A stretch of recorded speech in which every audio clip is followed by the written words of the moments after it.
Connie, why don't you start us off and I'll just use whatever's time's left. Okay, sure. Well, so I have a humble confession to make, and that is that I do not consider myself an expert on time management in knowledge or in practice. And so, like many of you, I've had to juggle school, work, church, family while doing a PhD. But recently, I guest taught a class session on time management as part of campus interviews for a job. And so Evelyn invited me to share an excerpt from that presentation. So I've adapted some of it. So that's why I have some slides. So I'm going to share my screen and just go from there. So let's see if I could successfully do that. Uh,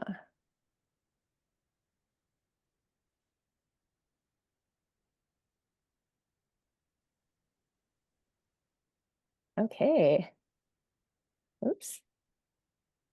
Can everybody see my screen okay? Okay, wonderful. Yeah, so, oops. I just put a picture here so that you can kind of see where I come from. Besides working for Scholar Leaders, I also serve in my church. My husband is a full-time pastor at a Chinese immigrant church, so I lead the young adult ministry, teach on Sunday school, that kind of thing. And also, my family is from New Jersey, so we often hang out and spend time with my brother, my parents. My sister actually lives in Taiwan. And then, kind of in the bottom right corner over here, that's a picture of a class I taught at Princeton Seminary a couple of years ago. And so, like many of you, I've also just juggled and balanced many different commitments during my PhD. And so I want to share some tips from time management researchers that I found most helpful. And by the grace of God, I did finish my dissertation and I did get the job. And so I'm very excited to share that with you. Now, I kind of want to begin by sharing something I call the parable of the rocks. Jesus often taught in parables, and so this is kind of my attempt. Usually, I will kind of have an actual glass jar to show you, but I thought picture would do well for this. Um, a jar kind of represents our time that we have, and if you notice, it is very limited. And the rocks, sort of what matters most to us in our um, just in our studies while we're a student, things that ground us. It can, things that really require our time. So things like soul care practices, our devotional times with God, Sabbath rest, tending to our families, getting enough sleep, getting enough exercise, and of course, doing the work that we need to do to actually finish the PhD. So those are sort of what I call the rocks that we need to include in the jar of our limited time. Pebbles are sort of the important but secondary matters. They often seem urgent, like administrative tasks, responding to emails, stuff that we add to our CVs, conference organizing, presenting, other writing projects, book reviews, book chapters, articles, blog posts, institutional service, etc. They're important, but I would say they're secondary to the rocks that you deem most important for the well-being of your spiritual family life, and for just finishing. And then sand, lastly, is the small stuff. These are the extras, the fillers. Sometimes they can be distractions. Sometimes they are things that can be delegated. And so Stephen Covey, he's actually a leadership guru, and he has this like wonderful demonstration in which he has this jar and then the rocks, the pebbles, and sand, and asks people to fill it. And so the mistake is, if we start by filling the jar with sand or with pebbles, then we won't have space for the rocks. And so the point is, we have to make room for the rocks by putting in the rocks first, and then filling it with the pebbles, and then filling it with the sand. So it's about prioritization. Um, we got to figure out what the rocks are in prayer and discernment, and make time for them. Otherwise, we're not going to have time left over for the things that matter most. So I have here a Bible verse that I kind of thought of and meditated on when I was thinking about time management, from Ephesians 5. It says, "Be careful then how you live, not as unwise people, but as wise, making the most of the time because the days are evil." Oh yeah, and I forgot to add verse 17, which is the most important. It says, "Do not be foolish, but understand what the will of the Lord is." Because as we discern the Lord's will, we'll have to also design our schedules accordingly. Now, I want to introduce a couple of resources that I looked at while just thinking about time management. And Matt Perman, he is a researcher that works in gospel-driven productivity. And he has a great tip that I find very helpful, which is to start with our time and not with our tasks, because our tasks are unending, but our time is limited. And so Perman, he recommends scheduling days at about 70% capacity or less to allow flexibility, some space to think, room for interruptions. And then as we think about setting our schedule, first of all, to allocate time for routine work. That could include our research and writing, our ministry responsibilities, chores and errands, that kind of thing. But of course, to build in intentional time for the rocks, things like devotional time with the Lord, quality time with family and friends, rest and exercise. And as we're setting our schedule, we will naturally need to rank and reduce our tasks. And Perman suggests 4 helpful methods in that. So first is to delegate, second, eliminate, third, automate, and defer. I'll just quickly touch on them. Delegate, of course, is to just be able to hand off some of the tasks that are does not quite require your involvement to others. It's not dumping on a gopher, but rather empowering and building up a fellow steward by giving them some independent judgment and initiative in the matter. Eliminate sometimes is just important to reduce the tasks that you have. They may not be ultimately too important. And one thing that I found helpful in the productivity research is there's something called Parkinson's law. And that is kind of the law that says that tasks will complicate and expand to fill whatever time you've allotted to it. And so therefore, we can contain the number of tasks we have by shrinking the time available. So, there's been times where I thought, okay, I'm going to take, just an hour to respond to, 20 emails or something. But, you can easily spend 3 hours doing that if you're not careful. So Parkinson's law just reminds you to give yourself a set time limit for a certain administrative tasks, especially. It will require more efficient efforts, but in the end, it will save you time. And then third, of course, is automating stuff like bill payments, routinizing certain tasks to help lighten your mental load as much as possible. And finally, defer, which is to put aside other tasks that are not urgent for later, but being careful not to let them pile up. For PhD students in particular, I think that the schedules we design should really support deep work, which is very highly involved cognitive and creative work. So work like your dissertation, that is deep work, which is in contrast to shallow work. Shallow work is not that cognitively demanding. It's more logistical style tasks that can often be performed while you're distracted. And so Cal Newport, the book I have here, he wrote a book on deep work. He's a Georgetown computer scientist, and it's kind of interesting. His grandfather was a professor of theology, and his work is quite popular with pastors and academics alike. But he suggests that we should block out 3 to 4 hours, preferably during our prime time for working. Prime time for working is related to our chronotype, whether we're an early bird or a night owl. For example, I tend to work best in the evening hours, but I know some people work best in the morning hours. So kind of figuring out where your prime time is when you're most alert and setting aside about 3 to 4 hours of uninterrupted time without distractions. One of my friends, her PhD mentor calls this the sacred hour, where she kind of sets like an email alert so that people know that she cannot be reached during these 3 to 4 hours of block time. Not accepting phone calls, putting your phone on some kind of sleep mode or putting it in a different room, and that's very important. And Cal Newport also says that after about 3 to 4 hours, you start getting diminishing returns, meaning your brain just can't really concentrate for longer than that. And I find this freeing because sometimes as a full-time PhD student, I have this sense that, oh, I'm supposed to be working like 8-hour days. I'm a full-time student, but that's actually not quite possible. It's not how our brain works. Um, so I kind of tell myself, okay, it's okay if I just concentrate and work very hard for about 3 to 4 hours. And then for the rest of my workday, I can work on other kinds of stuff, usually more logistical style tasks that require a lot of emailing and responding to people.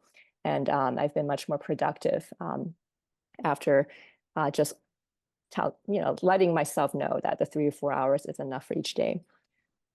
So about the 3 to 4 hours, having that distraction-free time enables something that researchers call flow. And you might have heard of flow before. Flow is the experience of being in a zone where you're just completely absorbed in your work. You're energized, you're focused. You even start to enjoy it, believe it or not. Start to lose track of the time. You feel alert, feel capable, and you find yourself working more efficiently and effortlessly. And flow really needs a large block of time in order for you to enter into it. And so that's why setting aside the 3 or 4 hours will set you up in the best position for experience this with writing. When it comes to deep work, that type of creative, deep concentration type of thinking, we need to really save energy because it takes a lot of mental power. And so that means planning on prioritizing the creative work first and then the reactive work second.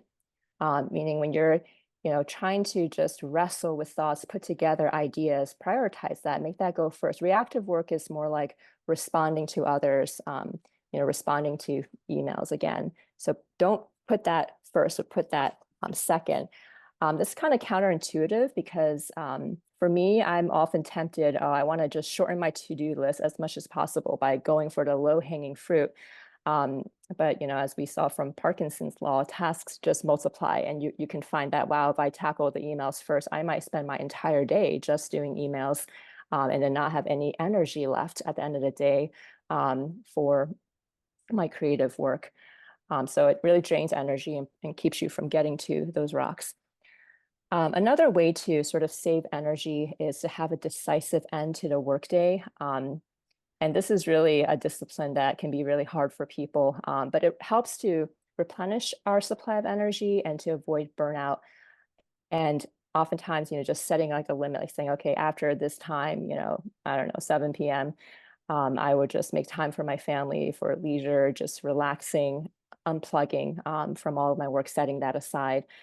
The paradox is by giving ourselves downtime and also by giving ourselves sufficient sleep, that actually makes us more productive in the long run by giving our unconscious mind some room to disentangle complex ideas. So much of our mind actually works unconsciously, including when we're sleeping. I have on the right picture of Archimedes. He had his famous eureka moment when he was taking a bath. Sometimes great ideas happen when we're just going out on a walk or taking a bath or something like that. So final section I kind of want to just touch on is self-management, because that's a very important part of time management. We can have a very well-designed schedule, but we end up wasting time if we don't put it into practice. And so first thing is we should be aware of multitasking. Second thing, just some ideas for overcoming procrastination. So regarding multitasking, David Crenshaw has this book called The Myth of Multitasking, and he argues that multitasking, which is simultaneously doing 2 or more tasks that require mental focus, is technically impossible because our brains are not capable of processing 2 things at once. And so when we say that we're multitasking, we really mean we're either background tasking or switch tasking. Background tasking is when only one of the things that we're doing, one of the tasks we're doing requires mental focus. So an example of that would be like jogging and listening to a podcast or something. Like we can do that pretty easily because jogging doesn't really require too much cognitive effort. So that's like background tasking, washing the dishes and, listening to a sermon, things like that. Switch tasking is actually what we're really doing when we say we're multitasking. Switch tasking is actually just rapidly switching from task to task at a rapid rate. And the reason why that is very bad is because it incurs a cognitive cost. We end up missing a lot. We have to every time we direct our attention to a different task, it interrupts our flow of concentration. We have to then figure out where we left off. We lose momentum. So an example of that is you're trying to write a chapter, but then you're checking your email every 5 minutes, or you're just opening social media, or you're looking at your phone or something. Even though it doesn't seem like we're doing much, but actually there's a cognitive tax, and we end up actually not being as productive, not being as focused, and taking longer to do each task. And so it's better to, for example, write for an hour and then take a 5-minute break and check email, and then come back, than just being mindful of how we're switch tasking. Finally, I want to talk a little bit about procrastination, because that can really thwart even the most well-designed schedules. And the best way to overcome it is by loving what you do. So having some intrinsic motivation. And so I just kind of listed 3 simple ways to amp up your motivation: autonomy, mastery, and purpose. So autonomy is when you have a little bit of freedom to do things your way and to make it your own. And some of us may or may not have dissertation or thesis advisors who grant us quite a bit of autonomy in how we want to direct our research. And that would be great, just having an advisor who allows you to really shape your arguments with a greater amount of freedom. That's very important for intrinsic motivation. So try to keep that in mind when looking for an advisor. And then second one is mastery, in which there's the right amount of challenge when you're approaching a task. It's interesting to you, but it's not paralyzing, like it's not too difficult. And so when we experience mastery difficulties, is usually related to 2 different issues. Like first one is readiness. When we're procrastinating, it might be because we're not ready. We're not simply not ready to approach a task. We might need more information, or we might need to identify some prerequisite tasks. So when I have trouble getting started on writing, when I'm just sitting down, I'm spinning my wheels, I'm trying to type, but I feel like not much is happening, sometimes it's a sign that I might need to do a little bit more research. I might need to read a little more, just to get the ideas flowing, or sometimes I need to sit down and really make an outline and try to think about the direction I want to go. And so just kind of be mindful of that, when you feel like, wow, I just can't get started, I'm having trouble just putting words down, it might be a readiness problem. Second, that's related to it, we might be struggling with just a feeling of overwhelm. When the task is too big, dissertation, you're writing 250 pages, it's just seems like a ginormous task. And in this case, it's helpful to break down the complex project into a series of smaller tasks, and then to then get started. There's something called a 15-minute rule, which is, when you're approaching writing, just tell yourself, I'm only going to just do it for 15 minutes. And I'm going to do it for 15 minutes every day, no matter what, even when I'm busy and I have things to do for church. I'm just going to spend 15 minutes writing my dissertation. And even if it comes out like stream of consciousness, and that's helpful because it sort of tricks our brain into thinking, okay, I can handle 15 minutes. Anyone can do anything for 15 minutes. And then once you get started, you might actually find, wow, I'm not ready to stop at the end of 15 minutes. And then you end up going longer than that. And it's a good discipline to work on your dissertation for at least 15 minutes every day, because it keeps the ideas fresh in your mind. There's been times when I've made the mistake of, I have a really busy week of, I don't know, something else, preparing for conferences or something. I just don't touch the dissertation at all for like a week or 2 weeks. And then when I come back, I'm just forgetting where I left off, and I have to kind of reread everything, and then the momentum is just really poor. So trying to be consistent about it and work on it about 15 minutes every day would be very helpful.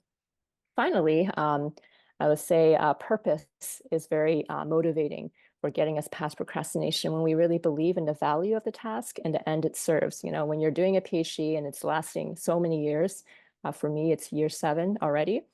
we can lose sight of why we're doing this, why we're putting us and our families, through all these years of hard work. And so kind of reminding ourselves of the good, the end goal of, our sense of calling from the Lord can really help us. I like this little verse from Genesis. It says, Jacob served for 7 years for Rachel, but they seemed to him but a few days because of his love for her. It's kind of meaningful to me because my dissertation has taken 7 years, and there's been definitely times when it did not feel like just a few days. But now, as I look back at all that I went through, I'm really glad that I persevered along the way. Oh, finally, when we procrastinate, it might be a sign that we need a break. We're not robots. Our brains get fatigued. And I actually found this little graphic during the pandemic. Somebody put it up and I thought, hey, this is great. Sometimes you just need to take a break. When I'm just sitting there for 20 minutes and I just can't even get a sentence out, I just let myself go out for a walk. I come back and I'm refreshed. So that's totally allowed and totally recommended. In the chat, this is the end of my presentation, but in the chat, I'm gonna try to, whoops, how did I get back here? I'm gonna put a link to something from the Cornell Graduate School Productive Writer mailing list. I don't know if you guys have heard of it, but basically you'll get an email every other week. And it's 20 emails, so it's about like a 7-month period. And it will send you research-backed writing tips. And I've personally found that very helpful. When I was just getting started on writing my dissertation, somebody had recommended it to me. And so I'll paste the link. Ooh, it's kind of a very long link, but that's where you can click and sign up for it by putting your email. And then they will send you an email every 2 weeks with really good tips. Yeah, so that's all I've got. And so Evan, over to you. All right. Excellent. Well, thank you, Bonnie. There's a ton of things that are very similar to what I would suggest as well. So I'm going to definitely be building on those ideas and hopefully some recurring themes and some things that will also perhaps be stated, similar ideas, but stated in a different way. So, and I will also just share something because I think it'll just be helpful, hopefully by way of visual as well. So one moment and I will get it up there as well. So hold 1 second. As usual, got way too many things happening in my world.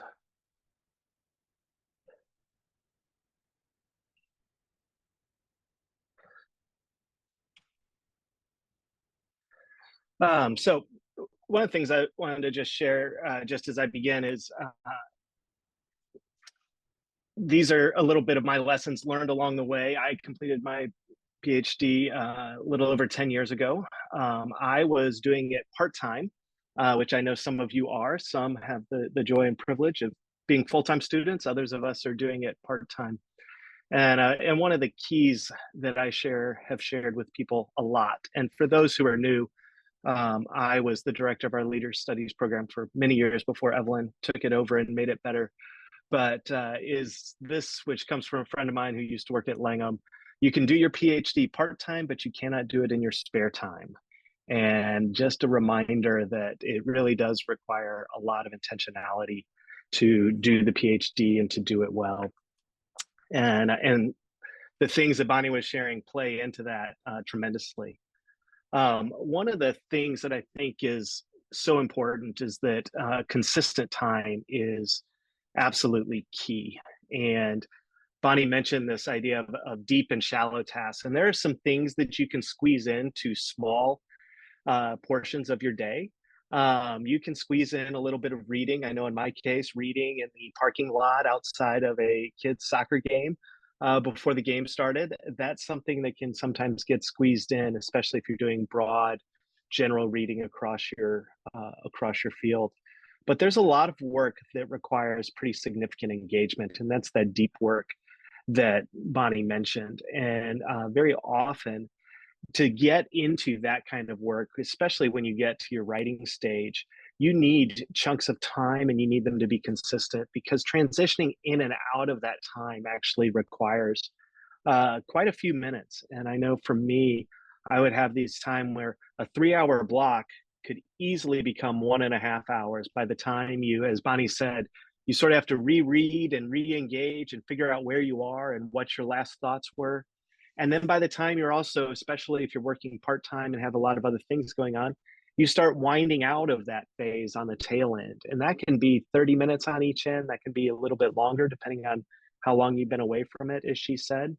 And those transition times in and out of it mean that you really can't just squeeze in your PhD. And so one of the things about time management is finding consistent time to do it within your week.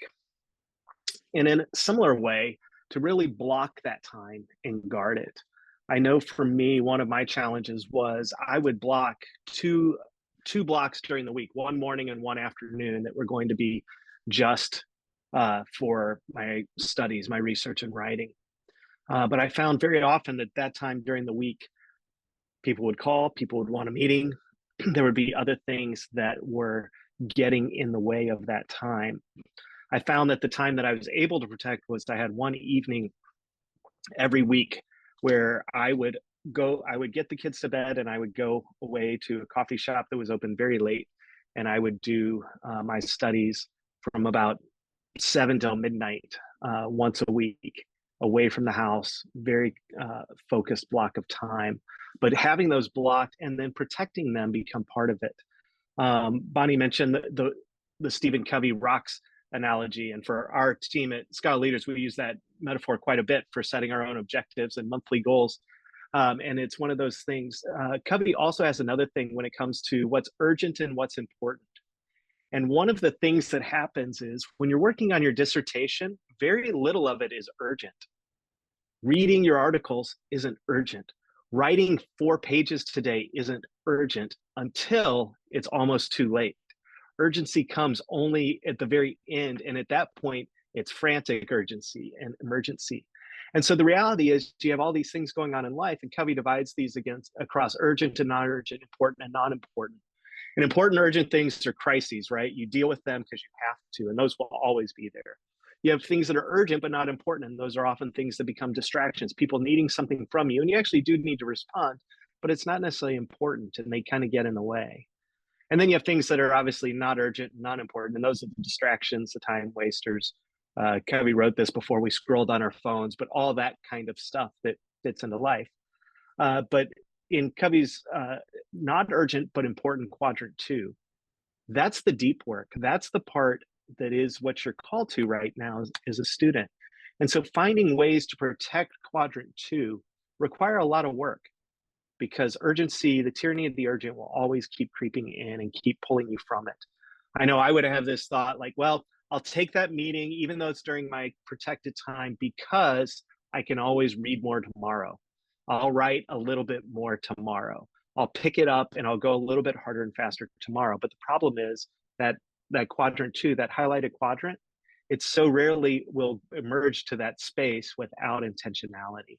And so finding consistent time and blocking it are absolutely key. And one of the things, especially if you're doing this in a part-time capacity, if you're in a full-time capacity and can get to the library, excellent. Take advantage of that and block it. But if you're doing it in a part-time capacity, there's some people you need to bring into agreement on protecting your time. And for all of us, if you have family, it's having family understand the idea of protected time, right? Emergencies, yes, always take care of. But otherwise, hey, from 8 to noon, or as Bonnie said, where's that 3 to 4 hour block during any day that's your most productive, that will be protected.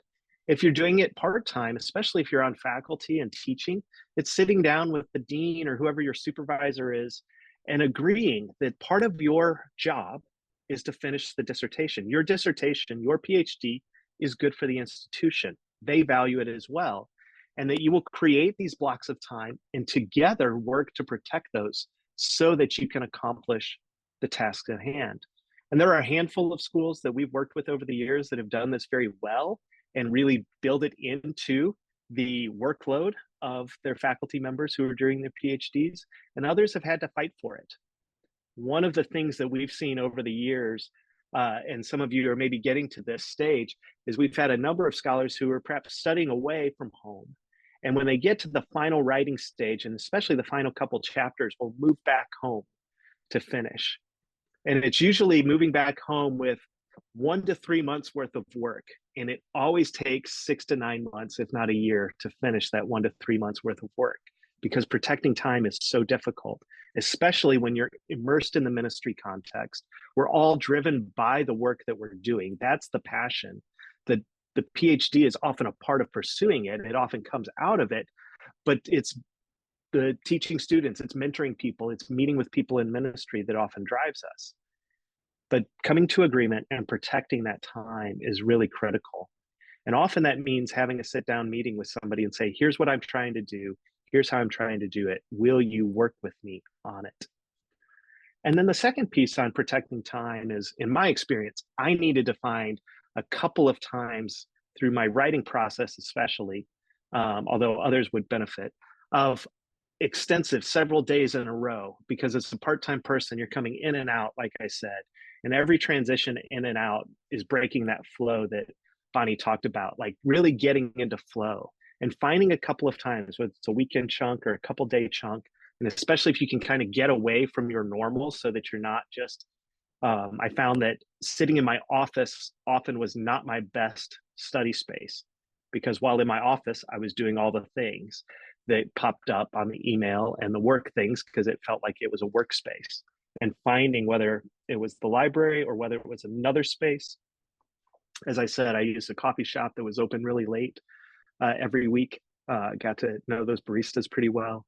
And they thought I was really weird for doing a PhD at Starbucks, but it was all part of finding spaces and then creating those large blocks of time, because I think that's one of the things that want to make sure that you have to get into flow, to have those moments where you can really immerse yourself and see it develop.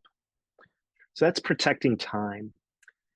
The second thing that relates to time management is developing accountability. And Bonnie had awesome pieces on how to come in and out and find ways to care for yourself, those things.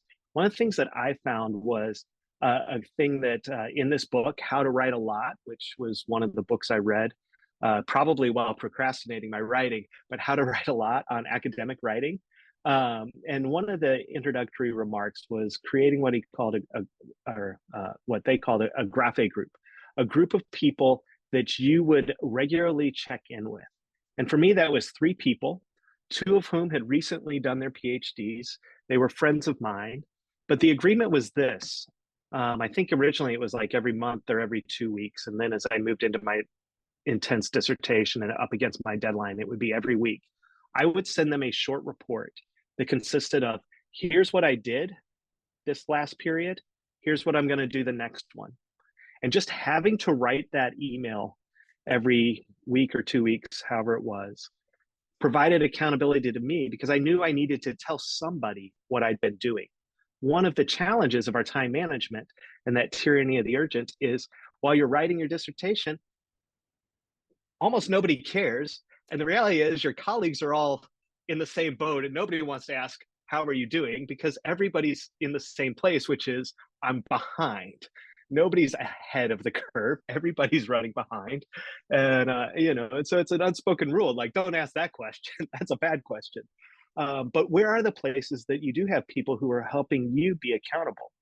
And in my case, these guys did not have to reply. They were welcome to reply and ask questions. And at times they asked me about different parts of it, but often it was just that they received it and that I had to write it. And that I knew in the next week or 2 weeks, whatever the period was, I was going to have to say, last time I told you I was going to do this reading and I was going to write, a portion of this chapter. Did I do it? Yes, no. And very often it was, no, I didn't get it all done. Here's what I'm going to do this time. But that became part of the accountability, but it helped me manage my time because I knew I had to give an account of what I'd done. And it wasn't so much on the time, but on the productivity, but it can be both. Did I keep my time? Which often when I said no, it was no because my Thursday afternoon block got taken up by something, right? A sick kid, an urgent meeting, whatever it was. But it helped remind me to keep that time and find a way to keep me on track. And it's something that I wish I had started earlier in my process because for me, it provided, again, just having to tell somebody, I did this much this week or 2 weeks, whatever it may be, can be helpful. Uh, and then one of the things, and this is kind of a closing remark as we build on each other's and number of things that Bonnie said so fit, and that's the idea that it's a nonlinear process. You'll have people say, just write 2 pages every day and you'll get there. And it's like that's not how writing often works. It's very nonlinear.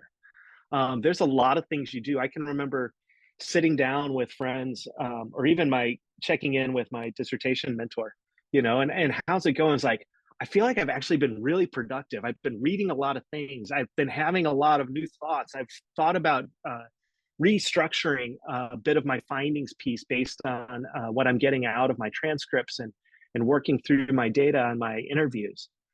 But none of that showed up on a page yet. And I said, one of the images I had was sort of water building up behind the dam.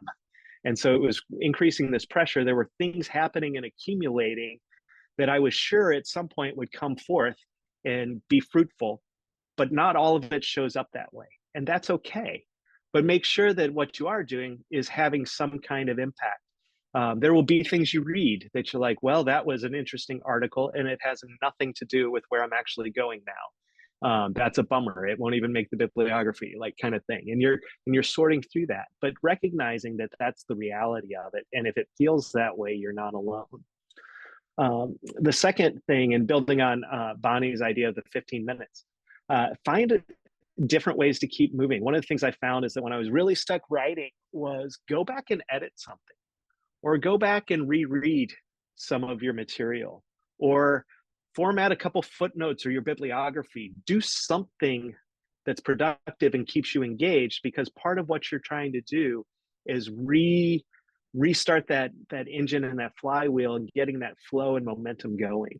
And so, as I said, like a lot of your deep work, to use Bonnie's language, a lot of the creative work requires big chunks of time, but there are some things you can do in those small chunks, and finding some ways to get at those can be really helpful. And as she said, you'll often find that that small task will help you engage in a way and get you back on track and get the ideas going again, and get you moving forward. And on that idea of ideas, and Bonnie mentioned this of, you go for the walk and all of that can be very stimulating for your mind, is write stuff down a lot. Whether it's you go for the walk or you go out for a jog. I had a buddy of mine working on his dissertation. It's like, if I could just bring my mentor on my runs, all these ideas pour through my head while I'm running. But often when I get back and try to recreate them, I've lost them. I said, yeah, that would be really awkward for me. I find that I'm in the shower and I'll be thinking through something. I'll be like, ooh, that's a good idea. And I definitely don't want to bring others there, but it's the idea of where these ideas are coming and finding places to write them down so that you can record them, and even in small snippets. So whether that's the notes app on your phone or having paper and pen with you, a lot of the time, or by the nightstand, when you wake up in the morning and you're kind of sitting there in bed and thinking about how woefully behind you are in your dissertation, and some ideas come, to jot those down, because a lot of times the ideas don't come necessarily when you're sitting at the keyboard and looking at it and ready to go.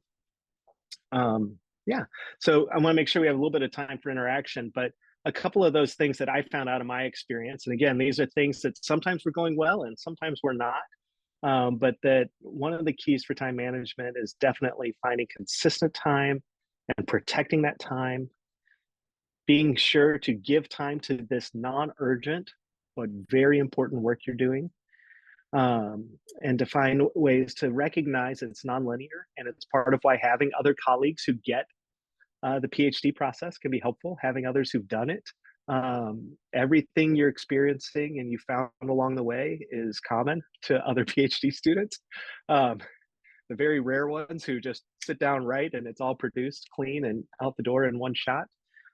So find ways to find that, build accountability in it, and then finally just recognize that it's truly a blessing to get to study. This is a privilege, and as much as it's a headache and the heartburn and the stress of doing it, especially in the midst of everything else, part of why you're doing it is the calling that God has upon your life, and that in doing this, it's one more place uh, where we show our faithfulness to God, to His calling, where we get to do something that honors Him.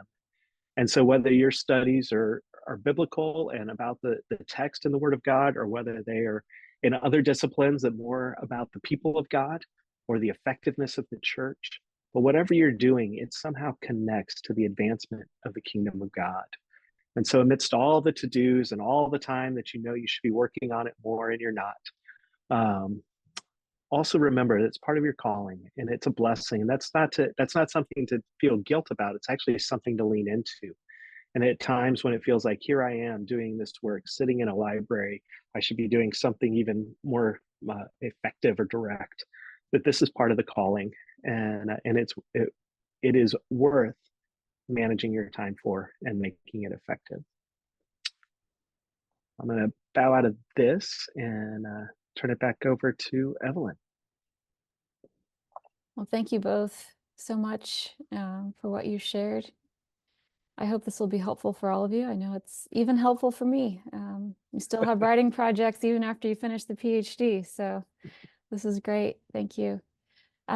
We've got about 10 minutes left for questions. So I'd welcome you all to ask questions. Feel free either to just jump in and start talking or raise your hand, whatever you feel most comfortable with.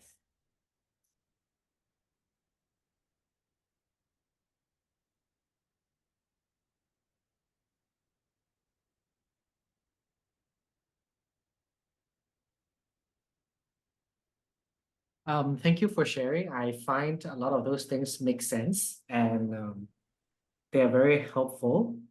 I Yeah, I just wonder, maybe a question is, I think both of you have been working on your PhD on a part-time basis, and there are people you care about. There are, work, especially I find it hard to balance when there are people you care about and there is writing you also want to care about, and you want to finish things, and we're always caught in between. So how do you manage it? I mean, it's theoretically it's good to block time. It's good to, have big chunk of time to focus and have an agreement and all those things. But when push comes to shove, you do have people on your shoulder, and how do you deal with that?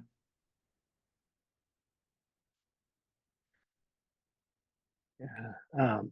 Well, I can start, and Buddy, you can hop on after. Um, yeah, I mean, Kevin, I think it is one of the challenges, and one of my thoughts is one, imperfectly is one of the ways that it happens for sure.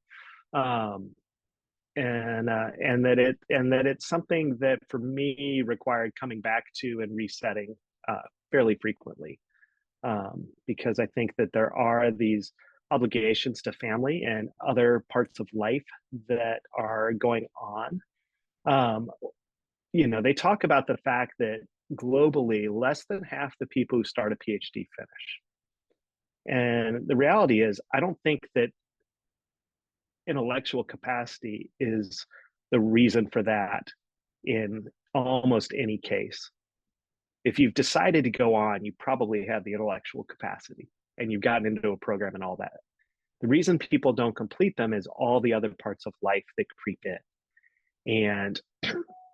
and sort of derail, whether that sometimes it's health and it's big emergencies, sometimes it's just a lot of little things and that keep it going. And sadly, in the course of Scholar Leaders history, we've had one scholar completely time out just ran out of time because they weren't managing time well and getting things done. And that's, I mean, that's an incredible disappointment.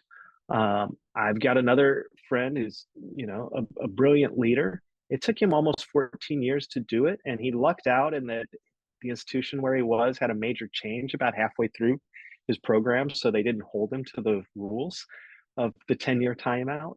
But in doing that, it was really tough. He had to rework his data. You know, there was a toll on the family of keeping it going for so long.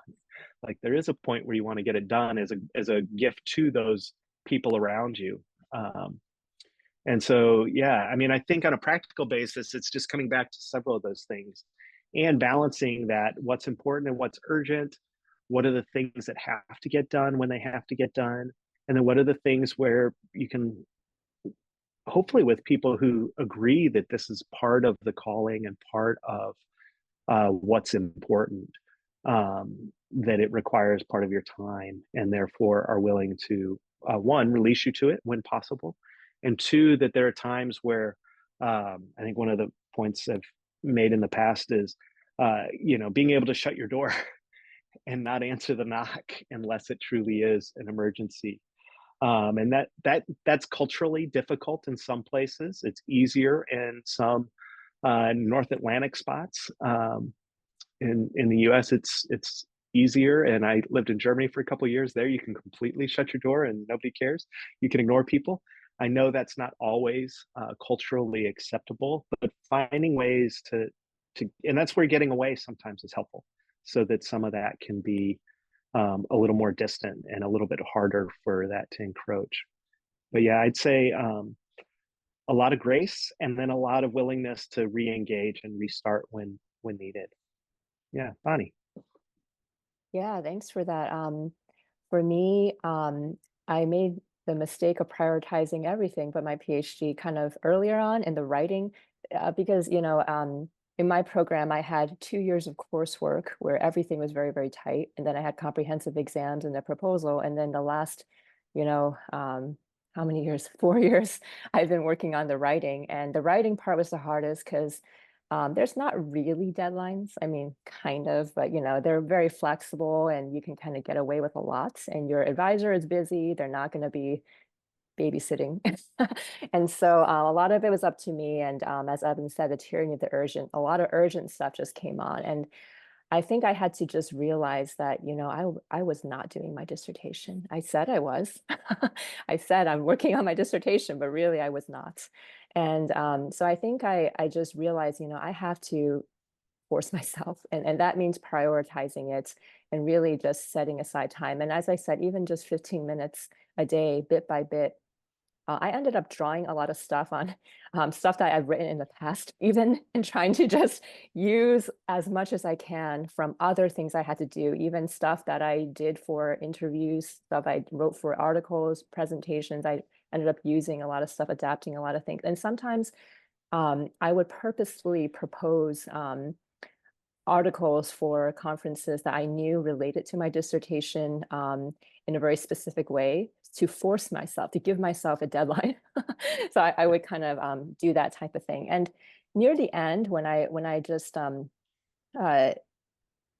example, I was applying to some jobs and I felt like, oh, you know, I might get this job and then I will definitely have to finish my PhD by a certain deadline. I would kind of, as Evan said, have like maybe like a week or something where, okay, nobody disturb me. That's the only thing I'm working on. And so there'd be like seasons, like a rhythm to it where I would just, everyone would know, you know, I would get, you know, permission from all the necessary people and I would just focus on the dissertation. But yeah, it is really like an art. There's no one way, you know, fits all. You kind of have to negotiate with your family, with your bosses, with your church to figure out what works for you. But I do think that it's important to really just decide, you know, I need to get this done. And the sooner I get this done, the better it is for my family as well. So that's kind of how I look at it too.